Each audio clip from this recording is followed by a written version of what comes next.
Big pass முடிஞ்சு கனியோட அன்பு கேங்கில் சில பேர் ஒன்றா சேர்ந்து சாமி தரிசனம் போயிருக்காங்க. நீங்கள் வேணா சாமி தரிசனம் போங்க, எனக்கு மாமி தரிசனம் போதும் அப்படின்னு சொல்லி கம்ரு பார்வோட ரொமான்ஸ் பண்ண கிளம்பிட்டாரு. இப்படி என்ஜாய் பண்ணிட்டு இருந்த கேர்ள்ஸு பாய்ஸ்க்கு நடுவில் அந்த வாய்ஸ்க்கு சொந்தக்காரரான பிக் பாஸையே ஒருத்தவங்க மீட் பண்ணிட்டாங்க. வாங்க எல்லாத்தையும் டீட்டெயிலாக வீடியோக்குள்ளே பார்க்கலாம். ஆதிரியும் பயங்கரமாக ஃபன் பண்ணி சிரிச்சிட்டு இருக்கும்போது எவனோ வீடியோ எடுக்கிறான். அதை பார்த்தோன்னே அரோரா, இது என்ன நம்மளை பிக் பாஸ் வீடியோவில் பார்த்தவனா இல்லை வேறு ஏதாவது வீடியோவில் பார்த்தவனான்னு தெரியலையேன்ற மாதிரி ஒரு மாதிரி முடிக்கிறாங்க.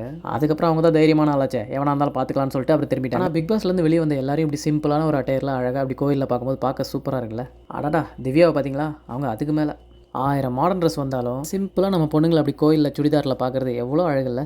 பசங்களாம் இப்போ கோயில் உள்ளே இருக்க சிலையை பார்க்குறதா இல்லை வெளியே இருக்க சிலையை பார்க்குறதான்னு கன்ஃபியூஸ் ஆகிருக்கும் போது, நீங்கள் என்னடா சிலையை பார்க்குறது, எங்கள் தலையை பாருங்கடான்னு சொல்லிட்டு கம்ரு வந்து பார்த்தீங்கன்னா, ஏய் பாரு இன்றைக்கி நீ என்ன ட்ரெஸ் போடுற, நான் பிளாக் கலர்டா, அப்போ நானும் பிளாக் தான் போடுவேன் அப்படின்னு சொல்லி, கருப்பு தான் எனக்கு பிடிச்ச கலரு டொய்யும் டொய்யும் அப்படின்னு பிஜிஎம் போட்டுக்கிட்டே ஒரு கையில் ஹாய் சொன்னாலும் இன்னொரு கை பிஸியாக அங்கே பார்வை பிடிச்சிட்டு இருக்கு. அந்த ஆர்ச் கேட் ஹேர் ஸ்டைலில் ஒருத்தன் மண்டை வச்சிருப்பானே துஷார், அவரை நோட் பண்ணிங்களா? அரோரா பக்கமே போல, அவங்க பாட்டு ஒரு குரூப்பாக தான் இருக்காங்க. அரோரா ஸ்டேட்டஸ்லாம் கூட ஆதுமா அப்படின்னு சொல்லிட்டு ஆதிரை கூட தான் ரொம்ப க்ளோஸாக இருக்காங்க இப்போ. ஆமாம், பின்ன அவர் தான் கேர்ள் ஃப்ரெண்ட் இருக்குன்னு கன்ஃபார்ம் ஆகிட்டார்ல, அதனால் அவங்க 2 பேரும் இப்போ அவ்வளோவா க்ளோஸாக இல்லை, ஆனால் ஃப்ரெண்ட்ஸாக இருக்காங்க. சரி, அந்த பிக் பாஸை மீட் பண்ணது யாருன்னு பார்க்கறதுக்கு முன்னாடி அமித் ஒருத்தரை மீட் பண்ணியிருக்காரு, ரொம்ப ஒரு விஐபியை.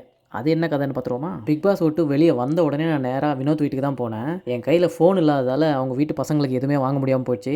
ஆனாலும் என்னை கூப்பிட்டு அவர் மாலையெல்லாம் போட்டு ஷால்லாம் போட்டு ரொம்ப மரியாதையாக வரவேற்றாங்க அப்படின்னு போட்டிருக்காரு. ஆர்வக்கோளார் அமித், ஃபோன் இல்லைனா என்ன பர்ஸு கூடவா இருக்காது? இல்லாதப்பட்ட ஒரு வீட்டுக்கு போகிறீங்க, அதுலேயும் பசங்க இருக்காங்க, ஏதாவது வாங்கிட்டு போகணுன்றது கொஞ்சம் கூட உங்களுக்கு தோணலையா? சும்மா சின்னதாக ஒரு சாக்லேட்டோ பிஸ்கட்டோ வாங்கிட்டு கொண்டு போய் அந்த பசங்களை பார்த்துருந்தா அவங்க உண்மையிலே கொஞ்சம் சந்தோஷப்பட்டிருப்பாங்க. இன்னும் அந்த போஸ்ட்டை பார்த்தோன்னே கண்டிப்பாக உங்கள் பொண்டாட்டி ஒரு செருப்பாலே விளக்கமாத்திலே உங்களை அடிச்சிருக்கணுமே. சரி விடுங்க, அது ஒன்றும் அவ்வளோ பெரிய தப்பு இல்லை. சரி, இப்போ நம்ம மேட்ருக்கு வருவோம். பிக் பாஸ் முடிஞ்சோடனே ஆஃப்டர் பார்ட்டின்னு ஒன்று வச்சுருக்காங்க போல், அதில் தான் எல்லாரையும் காட்டிகிட்டு இருக்காங்க.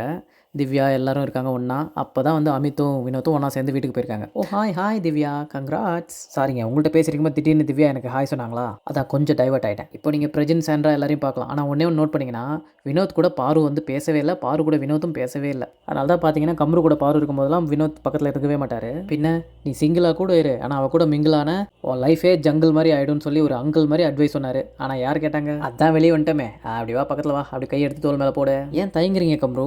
நீங்கள் எவ்வளோ வேணாலும் போகலாம், ஓவரா எங்கேயுமே இல்லை கேமரா, ஸோ என்ஜாய். ஐயோ நான் இல்லைங்க. ஓகே கம்ரு பாரு, ஆல் தி பெஸ்ட். இனிமேல் நீங்கள் கல்யாணம் பண்ணுறீங்களோ கருமாதி பண்ணுறீங்களோ எதை வேணாலும் பண்ணிக்கோங்க, உங்களுக்கு எப்பயுமே கலர் கோழியோட ஆசீர்வாதம் இருக்கும்.